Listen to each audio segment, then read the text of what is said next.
안녕하세요, 여러분. 최근 외식업계의 위생관리와 먹거리 안전 문제로 많은 이슈들이 있었는데요. 식품 위생관리는 모든 외식업계에서 필수적입니다. 위생 상태를 철저히 관리하는 것은 손님의 건강을 지키는 첫걸음이 되기 때문인데요. 위생관리는 관리 방법을 숙지하고 실천하는 것에서부터 시작됩니다. 그럼 이제부터 식품 접객업에서 주로 발생하는 식품 위생 위반 사례를 중심으로 식품 등의 위생적인 취급에 관한 기준 법령과 관리 방안을 알아보도록 하겠습니다.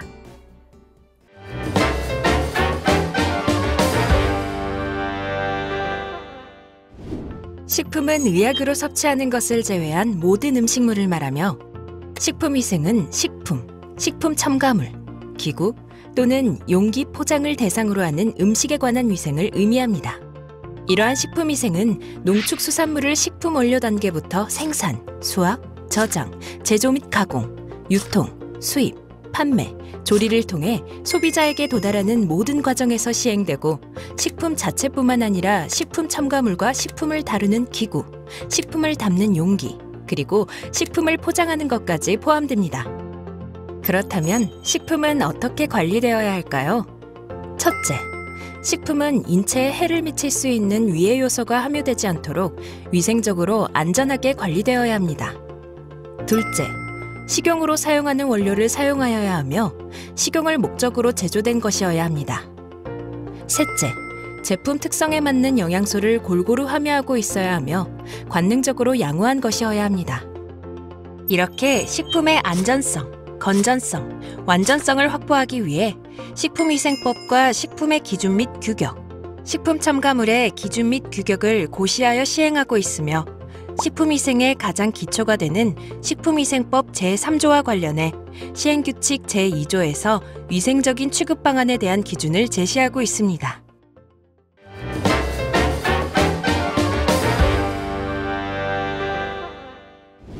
유명한 패스트푸드점의 햄버거 제조 과정입니다. 햄버거 빵을 굽고 있는데요. 여러분이 먹는 햄버거가 이렇게 비위생적인 조리기구에서 만들어지고 있다면 어떤 생각이 드시나요? 또 다른 영상입니다. 한 일반 음식점의 내부 모습인데요. 식품위생의 관점에서 식당의 어떤 부분을 개선하면 좋을지 함께 생각하면서 볼까요?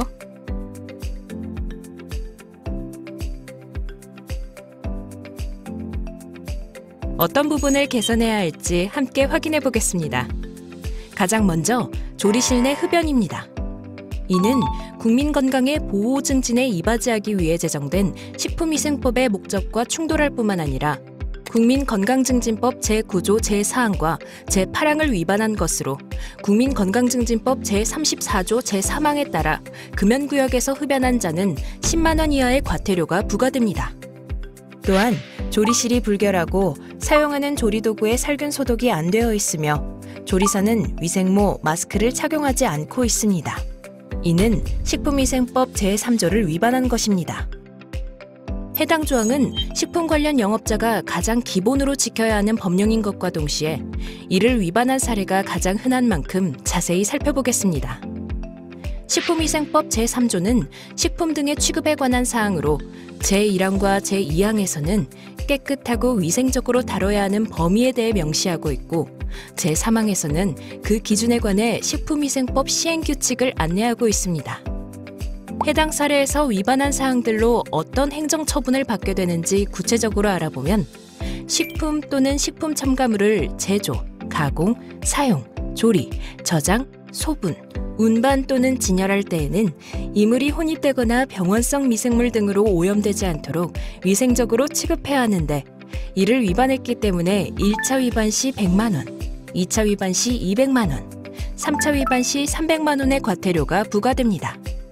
또 식품 등을 취급하는 원료보관실, 제조가공실, 조리실, 포장실 등의 내부는 항상 청결하게 관리해야 하는데 이를 위반했기 때문에 1차 위반 시 50만 원, 2차 위반 시 100만 원, 3차 위반 시 150만 원의 과태료가 부과됩니다. 만약 식품 등을 취급하는 원료보관실, 제조가공실, 조리실, 포장실 등의 내부에서 설치류, 위생해충 및 그 배설물이 발견됐다면 1차 위반 시 100만 원, 2차 위반 시 200만 원, 3차 위반 시 300만 원의 과태료가 부과됩니다. 그렇다면 위생적으로 관리한다는 것은 어떤 걸까요? 올바른 위생관리 방법에 대해 알아보겠습니다. 먼저 조리기구 위생관리 방법을 알아보겠습니다. 주방의 조리기구는 금속 소재인 경우 100도씨에서 30초 이상 열탕 소독 또는 살균 소독제를 사용해 소독하고, 플라스틱이나 고무 소재는 기구 등의 살균 소독제를 용법과 용량에 맞게 사용해 소독합니다. 칼과 도마는 흐르는 물에 식품기구 용기용으로 허가받은 세제를 활용하여 세척한 후 자외선 보관함에 보관합니다.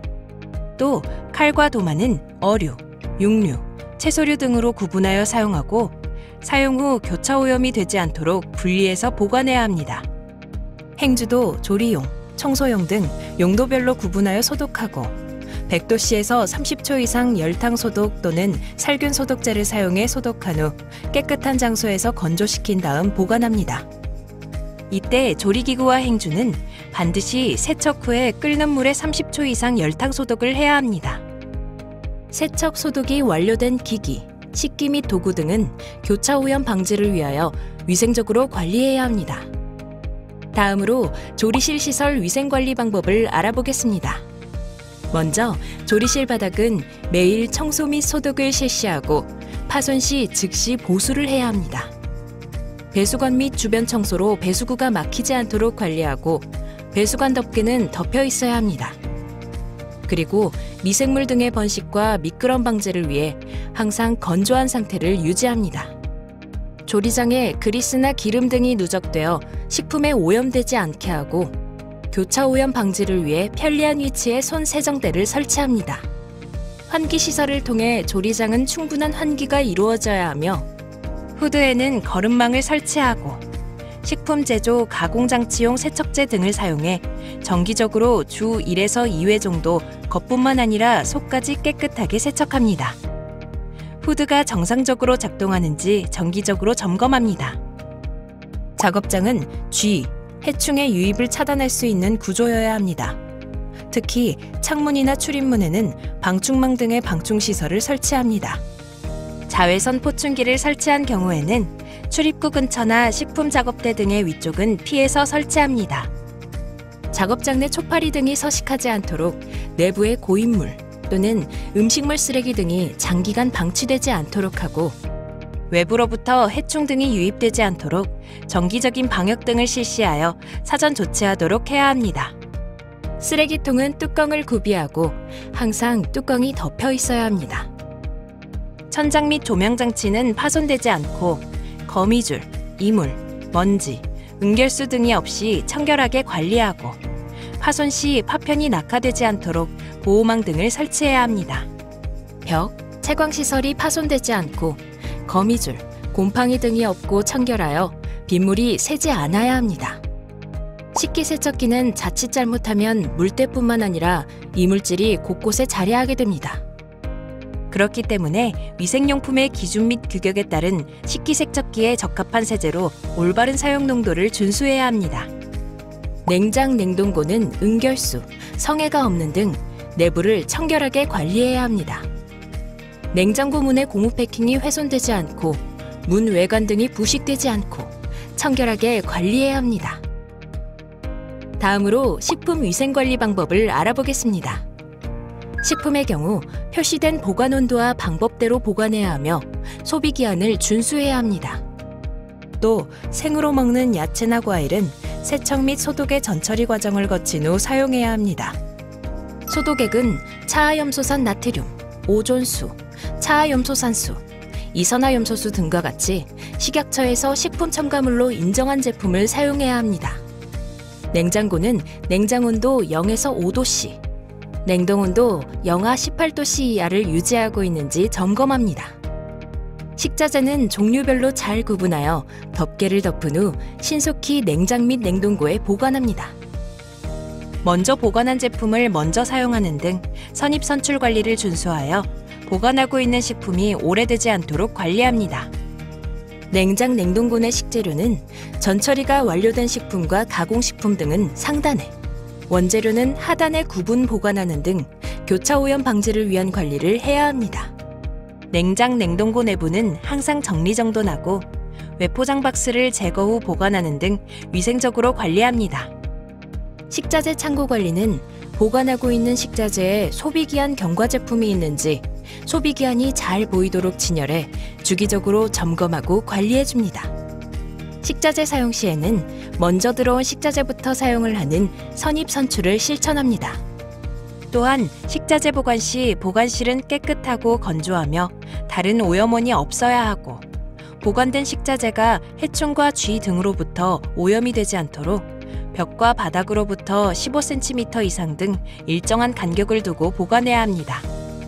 식품과 조리도구 및 세척, 소독제는 서로 구분하여 보관합니다. 마지막으로 이렇게 관리한 조리실을 출입할 때는 당연히 개인의 위생도 신경 써야 합니다. 조리실 출입하기 전에는 항상 깨끗한 복장과 함께 위생모, 그리고 마스크를 올바르게 착용합니다. 위생복은 소매나 바지 등을 걷지 않고 완전히 내리며 상의에 지퍼나 단추를 채워 개방하지 않도록 합니다. 위생모는 머리 전체를 감싸고 머리카락이 나오지 않게 합니다. 마스크는 코와 입 호흡기를 모두 가리도록 착용합니다. 위생화는 바지 끝자락을 완전히 위생화에 넣어 착용하고 위생장갑은 손목 주위의 소매를 모두 덮도록 착용합니다. 개인 위생에서 제일 중요한 것은 바로 손 관리인데요. 손은 비누 등 세정제를 사용해 깨끗이 씻어야 합니다. 먼저 손을 물에 적시고 세정제를 짜서 거품을 낸 후 깍지를 끼고 비벼줍니다. 손바닥, 손등을 문질러주고 손가락을 돌려 30초 이상 씻어줍니다. 손톱으로 문질러준 후 흐르는 물로 헹구어줍니다. 종이타올로 물기를 닦은 후 사용한 종이타올로 수도꼭지를 잠궈줍니다. 이렇게 손은 비누 등 세정제를 활용하여 깨끗이 씻은 다음에 손 소독제를 활용하여 소독까지 해줍니다. 손에 상처가 발생한 경우에는 황색 포도상구균의 감염 가능성이 있어 식품을 취급하는 업무는 하지 않아야 합니다.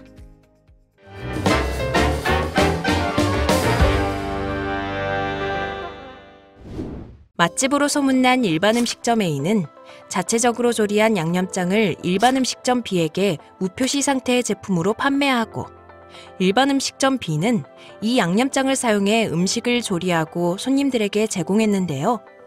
이로 인해 일반 음식점 A와 B는 모두 영업정지와 형사고발을 당했습니다. 해당 사례는 식품위생법 시행규칙 제57조에 따른 영업자 준수사항을 위반한 것입니다. 이 법령에 따르면 식품 접객업자는 조리한 식품을 주문한 손님에게 판매해야 하며 유통, 판매를 목적으로 하는 자에게 판매하거나 다른 식품 접객업자가 조리, 제조한 식품을 자신의 영업에 사용해서는 안 됩니다.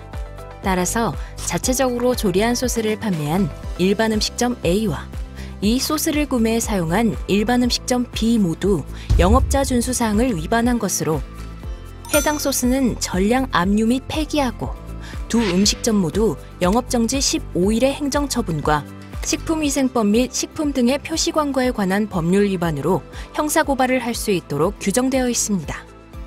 제조업자가 아닌 식품 접객업자가 조리한 식품을 주문한 손님 외에 다른 곳에 판매하면 안 된다는 영업자 준수사항을 위반한 것입니다.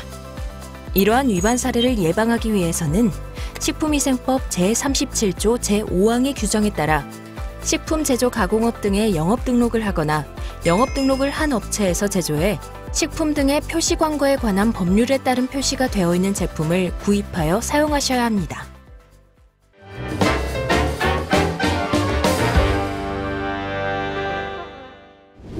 한 유명한 요리사가 운영하는 레스토랑에서 소비기한이 한참 지난 식재료를 사용하다 적발되어 논란이 되고 있습니다. 해당 레스토랑은 소비기한이 6개월이나 지난 건포도를 사용해 직접 빵을 만들어서 손님에게 제공한 것으로 드러났습니다. 문제가 된 건포도는 레스토랑 거래업체에서 납품한 것이었는데 조사 결과 건포도가 소비기한이 지났다는 것을 이미 알고 있었던 것으로 밝혀졌습니다. 해당 사례는 식품위생법 제44조에 따른 영업자 준수사항 규정을 위반한 것입니다. 이 법령에 따르면 소비기한이 경과된 제품, 식품 또는 그 원재료를 조리, 판매 목적으로 운반, 진열, 보관하거나 이를 판매 또는 식품의 조리에 사용해서는 안 됩니다. 만약 소비기한이 경과한 제품, 식품 또는 그 원재료를 진열 보관하는 경우에는 폐기용 또는 교육용이라는 표시를 명확하게 해야 합니다.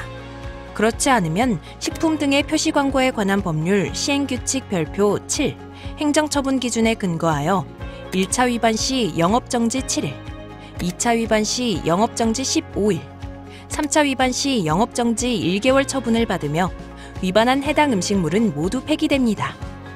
따라서 해당 레스토랑은 소비기한이 경과한 제품을 조리 및 판매 목적으로 사용한 행위에 대해 영업정지 1개월 처분을 받았고 해당 제품의 전량 폐기 조치가 이루어졌습니다.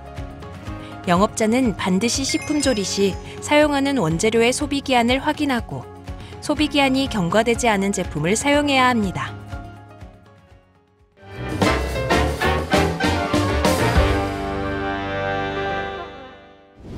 한 제조업체가 식품 제조가공업 등록 없이 주꾸미 볶음 양념장을 제조해 무표시 양념장으로 일반 음식점에 판매하고 일반 음식점은 이 양념장을 사용해 음식을 조리해서 손님들에게 제공했는데요. 이로 인해 양념장을 판매한 제조업체와 구매한 일반 음식점 모두 처벌을 받게 되었습니다. 영업 등록을 하지 않고 소스를 제조해서 판매한 제조업체의 경우 식품위생법 제37조 제5항에서 영업 종류별 또는 영업소별로 등록을 해야 한다고 명시하고 있으나 이를 위반해 5년 이하의 징역 또는 5천만 원 이하의 벌금에 처해집니다. 또 식품 등의 표시 광고에 관한 법률 제4조 제3항에서는 무표시 소스 제품을 제조, 가공, 소분, 수입, 진열 등 영업에 사용하지 못하도록 규정하고 있습니다. 이를 위반할 경우 영업정지 1개월과 함께 3년 이하의 징역 또는 3천만 원 이하의 벌금에 처해질 수 있습니다. 해당 소스를 구매해 사용한 일반 음식점의 경우 식품위생법 제4조 제7호에 영업자가 아닌 자가 제조 가공한 제품을 사용해서는 안 된다고 명시하고 있으나 이를 위반해 영업정지 1개월과 10년 이하의 징역 또는 1억 원 이하의 벌금에 처해집니다. 또 식품 등의 표시 광고에 관한 법률 제4조 제3항에는 무표시 소스 제품을 사용하여 조리, 판매해서는 안 된다고 명시하고 있습니다. 이를 위반할 경우 영업정지 1개월과 3년 이하의 징역 또는 3천만 원 이하의 벌금에 처해집니다. 또한 해당 제품은 회수 1등급으로 회수 명령을 받게 되며 압류 폐기 대상입니다.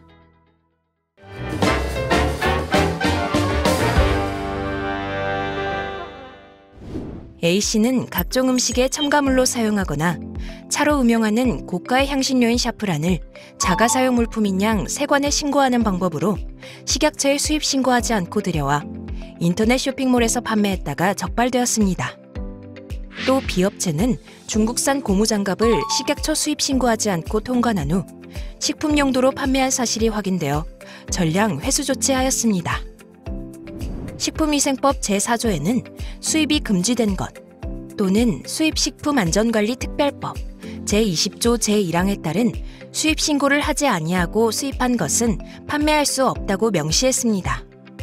이를 위반한 경우 식품위생법 시행규칙 별표 23 행정처분 기준에 근거하여 1차 위반 시 영업정지 2개월, 2차 위반 시 영업정지 3개월, 3차 위반 시 영업허가나 등록이 취소 또는 영업소가 폐쇄됩니다. 물론 위반한 해당 제품은 모두 폐기됩니다. 또 무신고 식품 등을 사용하는 경우에도 영업정지 2개월의 행정처분 또는 10년 이하 1억 원 미만의 형사처벌에 처해질 수 있으니 보따리상이나 출처가 불분명한 곳에서 제품을 구입하지 않아야 하는 등 주의를 기울여야 합니다.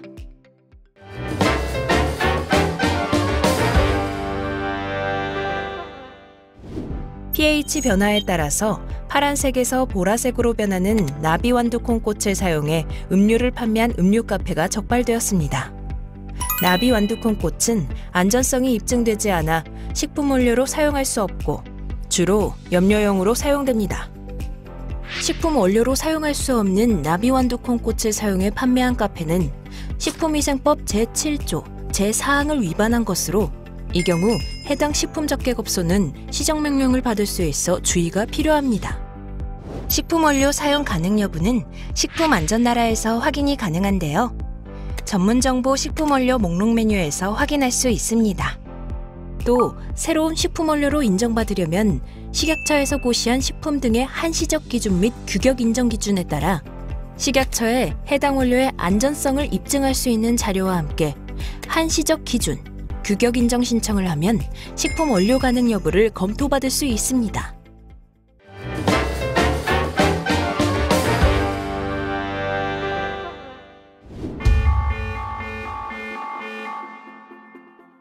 치킨 매장에서 저녁 식사를 하던 중 치킨 조각에서 머리카락을 발견한 A씨. 식사 중 머리카락이 빠졌나 싶어 들어 올렸는데 치킨이 함께 들려 올라와 즉각 클레임을 걸었습니다. A씨는 매장 측 사과와 함께 환불을 받았지만 이번 일로 해당 매장의 음식에 신뢰가 가지 않는다고 밝혔습니다. 국밥을 주문해 맛있게 먹던 B씨는 거의 다 먹은 상태에서 그릇바닥에 콩 같은 것을 발견했습니다. 이어 숟가락으로 들어보다가 튀어나온 뒷다리 2개를 보고 나서야 그것이 벌레라는 것을 알고 화장실로 달려가 전부 토해냈습니다. 또 다른 사례로는 야식으로 주문한 족발과 함께 오는 밀봉된 부추무침 용기에서 살아있는 쥐가 발견되어 큰 논란이 되었습니다. 해당 사건은 큰 이슈가 되어 본격적인 조사를 받게 되었고 조사 결과 음식점의 관리 소홀로 인해 천장에 설치된 배관으로 이동 중인 5에서 6cm 정도의 쥐가 배달 20분 전에 부추무침 반찬통에 떨어져 혼입된 것으로 밝혀졌습니다. 대표자는 식품위생법 제7조 제4항 위반 혐의로 처분을 받았습니다. 해당 음식점에서는 방충, 방서에 노력을 기울이지 않았고 쥐가 이동할 수 있는 배관을 막는 등의 조치를 취하지 않았을 뿐더러 부추무침 반찬통의 뚜껑을 덮지 않는 등의 관리 미흡으로 쥐가 혼입되었습니다. 따라서 해당 음식점은 행정처분과 함께 5년 이하의 징역 또는 5천만 원 이하의 벌금 처분을 받았습니다.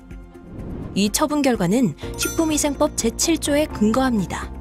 제4항에서는 기준과 규격이 정하여진 식품 또는 식품 첨가물은 그 기준에 따라 제조, 수입, 가공, 사용, 조리, 보존해야 하며 그 기준과 규격에 맞지 아니하는 식품 또는 식품 첨가물은 판매하거나 판매할 목적으로 제조, 수입, 가공, 사용, 조리, 저장, 소분, 운반, 보존 또는 진열해서는 안 된다고 명시하고 있습니다.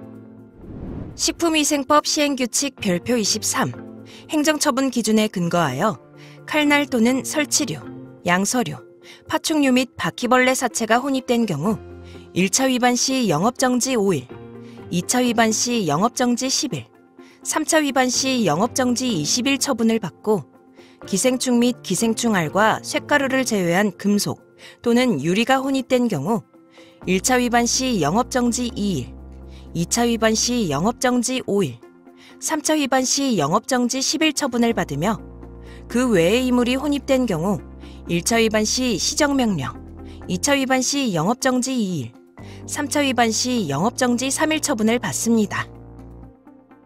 영업자는 항상 기본에 충실하여 국민 건강에 이바지하여야 합니다. 식품 접객업소에서 조리식품의 이물 혼입은 관심을 기울이면 충분히 예방할 수 있습니다.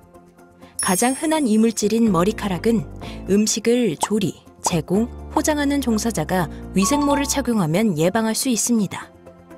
위생모는 머리 전체를 충분히 덮어 머리카락이 빠져나오지 않도록 올바르게 착용하는 것이 좋습니다. 또 위생모나 위생장갑을 올바르게 착용했어도 귀걸이나 반지 등의 장신구류는 착용해서는 안 됩니다. 벌레가 혼입이 되는 것을 방지하기 위해 방충망을 설치하고 배수구에도 덮개를 설치하여 외부 해충의 유입을 막아야 합니다. 음식물 쓰레기 등의 폐기물 용기에는 뚜껑을 설치하고 폐기물을 자주 비워 해충의 서식 환경을 제거해야 합니다. 작업장의 청결도 신경 써야 합니다. 조리대 상부에 물품을 적재하지 말아야 하고 또 상부 후드는 청결하게 관리해야 합니다. 조리도구의 금속 부품은 결합 상태를 사용 전후로 확인해야 하고 플라스틱 채반, 용기 등의 조리도구는 사용 전후로 파손 여부를 확인해야 하며 플라스틱 소스통 등의 원재료 용기는 파손에 주의하고 사용 시 용기 뚜껑 등이 탈락되지 않도록 주의해야 합니다. 철 수세미 사용은 자제하되 부득이하게 사용할 경우 조각이 떨어지지 않도록 주의해야 합니다. 비닐 포장 원재료는 사용 전에 비닐 포장을 완전히 제거해야 합니다. 채소류 등 식재료는 흙과 이물질 등을 제거하기 위해 깨끗한 물로 충분히 세척해야 합니다. 조리 음식을 포장하거나 배달 판매할 때는 포장 비닐이 음식에 혼입되지 않도록 주의해야 합니다. 식품 중 이물 사건이 발생하면 사회적 파장이 크죠. 식품 이물 신고 통계를 살펴보면 기타 이물을 제외하고 벌레, 곰팡이, 금속, 플라스틱, 유리가 있습니다. 이 5종류가 전체 이물 신고 건수에서 무려 58.4%를 차지하고 있고 식품 유형별로는 과자류와 즉석 섭취 식품이 가장 많았습니다. 2010년에 식품위생법의 이물 관련 내용을 개정하였으며 새로 마련된 법령에서는 식품에서 이물이 발견되면 그 사실을 보고하도록 규정했습니다. 이물 보고 대상 영업자로는 식품 제조 가공업, 식품 첨가물 제조업, 식품 소분업, 유통 전문 판매업, 수입식품 등 수입 판매업, 축산물 가공업, 식육 포장 처리업, 축산물 유통 전문 판매업 영업자인데요. 여기서 주의할 것은 일반 음식점, 휴게 음식점, 제과점업, 즉 식품 접객업 영업자는 신고 의무 대상에서 제외하고 있다는 점입니다. 일반 음식은 이물 혼입에 관해 보고할 의무는 없습니다. 그러나 2019년 7월 배달앱 이물 통보 제도가 시행되면서 배달 플랫폼 업체가 자사의 배달앱에서 접수되는 소비자 이물 신고 건에 대해 식약처에 지체 없이 통보하고 있으니 철저한 위생 관리가 필요합니다. 배달 플랫폼에서 전달된 이물 신고 내역과 소비자가 직접 부정불량식품 통합신고센터를 통해 신고하는 경우 식약처나 지자체를 통해 이물 혼입 원인에 관한 조사를 받게 되므로 이 점 주의해야 합니다.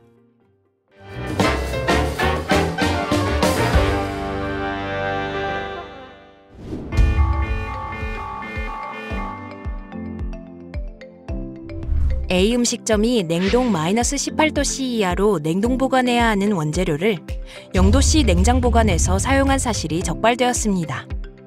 온도 기준 또는 냉동식품의 해동 기준을 제시하고 있는데 이를 위반하면 식품위생법 시행규칙 별표 23 행정처분 기준에 근거하여 1차 위반 시 영업정지 7일, 2차 위반 시 영업정지 15일, 3차 위반 시 영업정지 1개월의 행정처분을 받을 수 있으니 냉동식품은 영하 18도 이하의 냉동온도에서 보관하는 등 제품 특성에 맞게 보관온도를 반드시 준수해야 하는 것을 잊지 말아야 하고 특히 식품 접객업소에서 원료의 보관 및 저장과 관련하여 냉동식품의 해동 기준은 첫째, 냉동식품의 해동은 위생적으로 실시하여야 하고 둘째, 해동된 후에는 조리 시까지 냉장 보관하여야 하며 셋째, 한번 해동한 식품의 경우 다시 냉동하여서는 안 됩니다.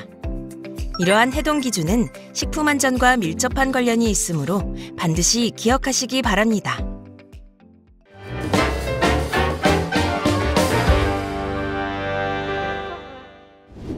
백화점에 입점된 유명 장어 전문점에서 도시락을 사 먹은 160여 명이 식중독 증세를 보이고 한 명이 사망한 집단 식중독 사건이 발생했습니다. 매장에서 장어덮밥을 사 먹은 손님들은 설사와 구토 등의 식중독 증상을 호소했습니다. 조사 결과 황색 포도상구균에 의한 집단 식중독이 발병한 것으로 조사되었습니다. 여름철이 되면 식중독 예방을 위해 위생관리에 신경을 많이 쓰실 텐데요. 하지만 찬바람이 불면 더욱 기승을 부리는 식중독도 있어서 항상 주의를 기울여야 합니다. 실제로 식중독 발생 건수를 월별로 확인했을 때 온도가 높아지는 6에서 8월이 가장 많지만 온도가 낮은 겨울철도 식중독 발생 건수가 낮은 편은 아닙니다. 이는 매년 꾸준히 발생하는 병원성 대장균과 살모넬라로 인한 식중독 외에도 겨울철 식중독의 대표 원인균인 노로바이러스로 인한 식중독이 원인균별 확인했을 때 가장 많이 발생하기 때문입니다. 그리고 어디에서 가장 많이 발생하는지 확인해보면 식품 접객 업종인 음식점에서 가장 많이 발생하고 있습니다. 이렇듯 음식점에서는 불특정 다수의 손님에게 음식을 제공하는 만큼 사소한 부주의로 인해 대형 식중독 사고가 발생하게 될 수 있기 때문에 사계절 내내 위생과 안전을 지키기 위한 노력이 필요합니다. 그렇다면 과연 식품적개급소에서 식중독을 예방하기 위해서는 어떤 위생관리가 필요한지 궁금하실 텐데요. 식중독이란 무엇인지 살펴보고 계절별로 식중독을 발생시키는 원인균에 따라서 어떻게 예방하면 되는지 함께 방법을 알아보도록 하겠습니다. 먼저 식중독이란 식품위생법에서는 식중독을 식품의 섭취로 인체에 유해한 미생물 또는 유독물질에 의하여 발생하였거나 발생한 것으로 판단되는 감염성 질환 또는 독소형 질환으로 정의하고 있습니다. 또 세계보건기구 WHO에서는 집단 식중독을 역학조사 결과 식품 또는 물이 질병의 원인으로 확인된 경우로 동일한 식품이나 동일한 공급원의 물을 섭취한 후 2인 이상이 유사한 질병을 경험하는 사건이라고 정의하고 있습니다. 계절별로 식중독을 유발하는 주요 원인균을 살펴보면 봄, 가을에는 클로스트리디움 퍼프린젠스가 있고 여름에는 병원성 대장균, 캠필로박터 제주니, 살모넬라, 그리고 겨울에는 노로바이러스가 있습니다. 클로스트리디움 퍼프린젠스는 가금류, 육류 등 그 가공품, 특히 분쇄육일수록 제대로 익히지 않았거나 상온에 방치하면 산소가 없는 조건에서도 포자가 균으로 자라게 되어 식중독을 유발합니다. 그리고 병원성 대장균은 고온다습한 기온일 때 생채소 육류에 있던 세균이 급격히 증식하게 되면서 식중독을 유발합니다. 캠필로박터 제주니는 주로 생닭을 세척이나 손질할 때 생닭에 묻어있던 균이 식재료 및 조리도구로 옮겨가서 세균이 증식하게 됩니다. 살모넬라는 달걀, 육류, 가금류 등을 제대로 익히지 않았거나 세척 손질할 때 물 등이 튀어 식재료 조리기구 등으로 세균이 옮겨가 증식하면서 식중독을 유발합니다. 마지막으로 노로바이러스는 오염된 물이나 익히지 않은 어패류, 특히 오염된 물을 흡수할 수 있는 굴, 조개, 생선 등을 섭취했을 때 식중독을 유발하며 10개의 바이러스 입자만으로도 감염이 되고 오염된 손으로 만진 문고리에서도 감염이 가능합니다. 그렇다면 원인균별로 어떻게 예방해야 하는지 알아보겠습니다. 봄과 가을에 활발한 클로스트리디움 퍼프린젠스로 인한 식중독은 육류 등을 대량으로 조리 후 실온에 방치 시 식는 과정에서 휴면하고 있던 균이 활성화되면서 식중독을 일으킵니다. 즉, 열을 가해도 사멸하는 것이 아니라 휴면 상태로 있기 때문에 조리 후 보관 온도에 주의해야 합니다. 좀 더 자세히 알아보면 신선한 재료로 조금씩 신속하게 조리한 후 섭취하도록 하고 조리된 음식은 바로 식혀서 보관해야 합니다. 그리고 음식물을 큰 국통 등에 대량 보관할 경우에는 공기가 없어 포자가 더 잘 자라기 때문에 조금씩 덜어서 보관하고 상온에 방치할 경우 식중독 위험이 있으므로 반드시 냉장 5도씨 이하 또는 고온 60도씨 이상에 저장합니다. 여름철 대표 식중독 원인인 병원성 대장균의 경우 생으로 섭취하는 채소 과일은 세척 소독한 후에 사용하고 생으로 제공하기보다는 익히고 볶고 삶아 제공합니다. 또 세척한 식재료는 바로 조리하거나 냉장 보관을 합니다. 균이 사멸하도록 육류는 중심 온도 75도씨에서 1분 이상 가열하여 완전히 익혀 먹도록 하고 생고기 등 날 음식과 조리된 음식은 구분해서 보관합니다. 2차 오염을 방지하기 위해 조리기구를 위생적으로 관리하고 조리 및 식사 전에는 30초 이상 손 씻기 등 개인 위생 관리를 철저히 합니다.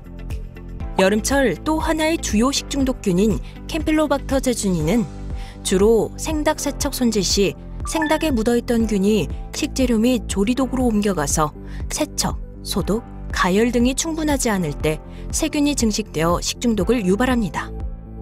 생닭 취급 시에는 교차 오염에 주의하면서 물이 주변 시설 환경에 튀지 않도록 세척하고 생닭을 취급한 후에는 반드시 손을 씻습니다. 그리고 식재료별로 조리도구를 구분해서 사용합니다. 여름철 유행하는 식중독균인 살모넬라로 인한 식중독은 교차 오염을 주의하는 것이 중요합니다. 달걀은 껍질이 깨지지 않은 신선한 제품을 구입해야 하고 구입 후에는 즉시 냉장고에 넣어 다른 식재료와 구분하여 보관합니다. 또한 음식점 등에 달걀을 사용해 대량 조리하는 경우 조리 후 밀폐 용기에 소분해 냉장 보관하고 필요한 양만큼 덜어 사용하는 것이 좋습니다. 달걀 조리 시에는 중심 온도 75도씨에서 1분 이상 가열하여 충분히 익혀야 하고 가급적 조리한 식품은 빠른 시간 내에 섭취합니다. 달걀을 만진 후에는 흐르는 물에 비누로 30초 이상 손 씻기를 해야 하며 조리기구를 세척 소독해 교차 오염을 방지하도록 해야 합니다. 여름과는 반대로 겨울은 기온이 낮아지면서 위생관리에 소홀하게 되어 식중독이 많이 발생하게 되는데요. 기온이 낮은 겨울철이라도 노로바이러스 같은 경우에는 생존 기간이 연장되고 감염력이 높아지면서 여름철보다 겨울철에 더 많이 발생하기 때문에 더욱 주의가 필요합니다. 노로바이러스는 주로 오염된 물이나 익히지 않은 어패류로 감염되기 때문에 노로바이러스를 예방하기 위해서는 비누를 사용해서 30초 이상 손 씻기를 실시하고 물은 끓여 마시며 채소, 과일은 깨끗한 물로 세척해야 합니다. 그리고 어패류는 날 것으로 먹는 것을 가급적 삼가하고 중심 온도 85도씨에서 1분 이상 가열해서 섭취하도록 합니다. 또한 조리도구는 끓이거나 염소로 소독하고 주변 환경은 항상 청결하게 유지해야 합니다. 노로바이러스는 전염력이 매우 강해서 주변에 환자가 발생했다면 2차 감염을 막기 위해 노로바이러스 환자의 배설물이나 토사물에 접촉하지 않아야 합니다. 노로바이러스는 감염자와 직간접적인 접촉을 통해서 쉽게 전파되므로 무엇보다도 예방이 중요합니다. 2차 감염을 막기 위해 노로바이러스 환자의 배설물이나 토사물에 접촉하지 않아야 합니다. 노로바이러스는 감염자와 직간접적인 접촉을 통해서 쉽게 전파되므로 무엇보다도 예방이 중요합니다. 식중독은 계절에 상관없이 언제나 발생할 수 있기 때문에 식중독 예방법을 잘 숙지하고 실천하는 것이 필요합니다.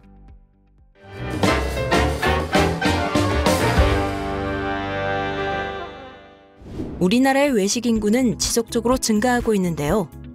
위생관리 미흡 등으로 음식점의 식중독 발생 건수는 전체 발생 건수 대비 가장 높게 유지되고 있습니다. 그래서 음식점의 위생 수준 향상 및 식중독을 예방하고 소비자의 선택권을 보장하기 위해 음식점의 위생 수준을 평가하는 음식점 위생등급제가 시행되었습니다.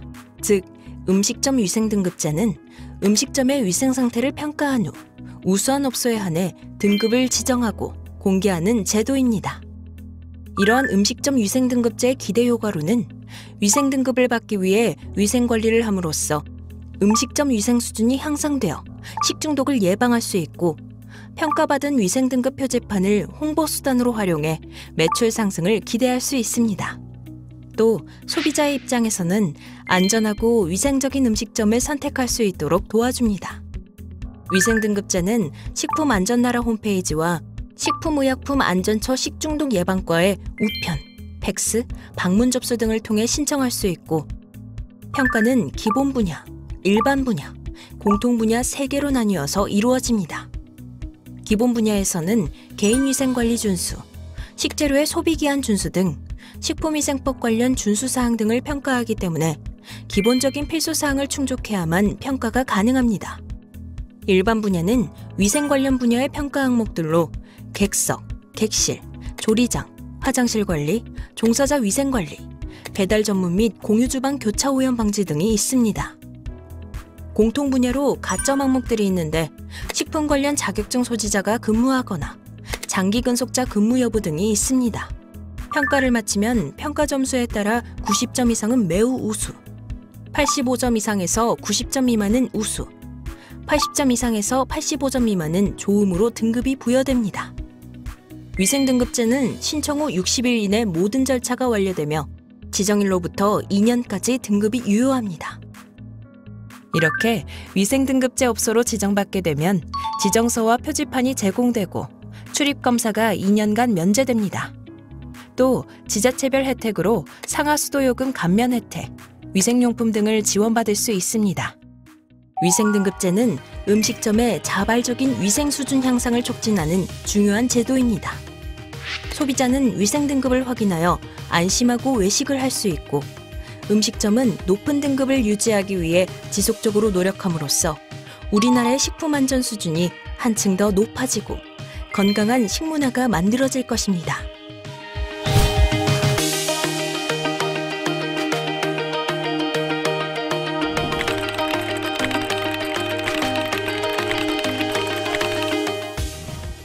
전국에 저희들이 유일하게 그 자유식당을 운영하고 있습니다. 메뉴는 한 30몇 가지를 운영하고 있는데 많이 고객분들이 골라 드실 수 있는 게 장점이라고 생각합니다. 저희들은 아무래도 청결 관리와 냉장, 냉동 이 온도 관리를 철저히 하고 있습니다. 라벨링 관리는 저희들이 기준이 있습니다. 야채는 5일, 그 기준에 따라 정확하게 관리를 하고 있습니다.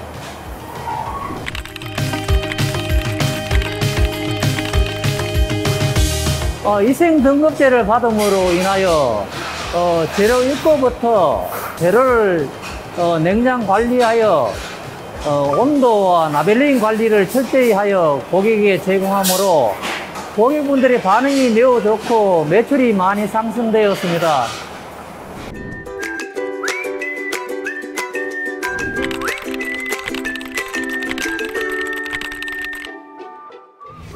위생등급제는 우리 음식점의 위생 상태를 평가받고 그 결과를 고객에게 투명하게 공개하는 제도인데요.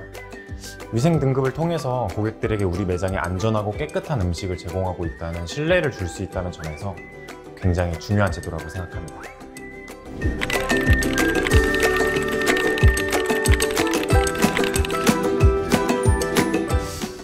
아무래도 가장 큰 이점은 홍보수단이 된다는 것이죠. 음식점 입구나 메뉴판에 위생등급을 표시함으로써 고객들에게 약간 긍정적인 이미지를 전달할 수가 있고 온라인 리뷰나 광고에도 적극적으로 활용할 수가 있어요. 덕분에 자연스럽게 매장 이미지가 개선이 되죠.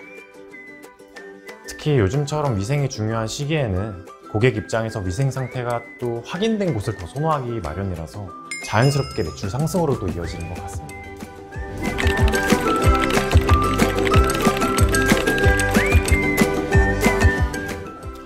예, 그럼요. 이 평가를 받기 위해 준비하는 과정에서 자연스럽게 위생 상태를 되게 철저히 점검하게 되고 그 결과적으로 이제 위생 수준이 전반적으로 향상이 되는 것 같아요. 또 평가 기준에 맞춰서 매장 운영 전반에서 위생 관리 체계를 잡을 수 있는데 그게 무너지지 않도록 또 자발적으로 위생 관리를 위해서 꾸준히 노력하게 되는 것 같아요.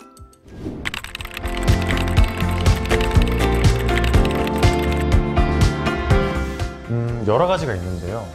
가장 기본적으로 식재료 같은 경우에는 냉장고랑 냉동고의 온도를 주기적으로 점검을 하고요. 유통기한 같은 경우도 이제 주기적으로 체크를 합니다. 또 교차 오염을 방지하기 위해서 생식품과 조리된 식품을 또 구분해서 보관을 또 하고 있습니다. 오래된 기구나 이제 손상된 설비 같은 경우에도 이제 위생 문제가 발생할 수 있기 때문에 주기적으로 점검을 하고 유지 보수를 하는 게 꼭 중요합니다. 문제가 생긴 기구 같은 경우에는 이제 즉시 수리를 하거나 교체를 하고 쓰레기도 규정에 맞게 밀폐형 쓰레기통을 사용해서 주기적으로 청소를 하고 소독을 하는 게 또 중요합니다. 그래서 이제 청소 체크리스트를 만들어서 이제 주방 기기나 테이블, 화장실 이런 등등 각 구역을 정기적으로 청소하고 소독하는 계획을 세워서 또 관리를 하고 있고요. 이 많은 걸 또 혼자 할 수는 없으니까 이 직원들 모두 이 위생 관리의 중요성에 대해서 주기적으로 교육을 받고 그거에 대해 철저히 따르고 있습니다.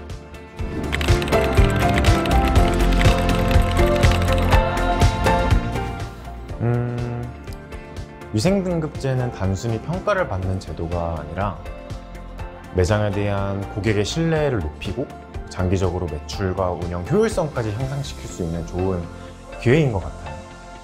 조금 번거로울 수 있지만 한번 체계적으로 준비를 잘 해놓으면 나중에는 큰 이득을 볼 수 있다고 저는 생각합니다. 이제까지 식품 접객업에서 주로 발생하는 식품 위생 위반 사례와 이를 예방하기 위한 관리 방안을 살펴봤습니다. 올바른 위생 관리는 단지 법적인 요구 사항을 준수하는 것을 넘어서 손님의 안전과 신뢰를 지키는 중요한 요소입니다. 오늘의 학습을 통해 여러분이 식품위생에 대해 더 깊이 이해하고 최선을 다해 실천하시길 바랍니다. 감사합니다.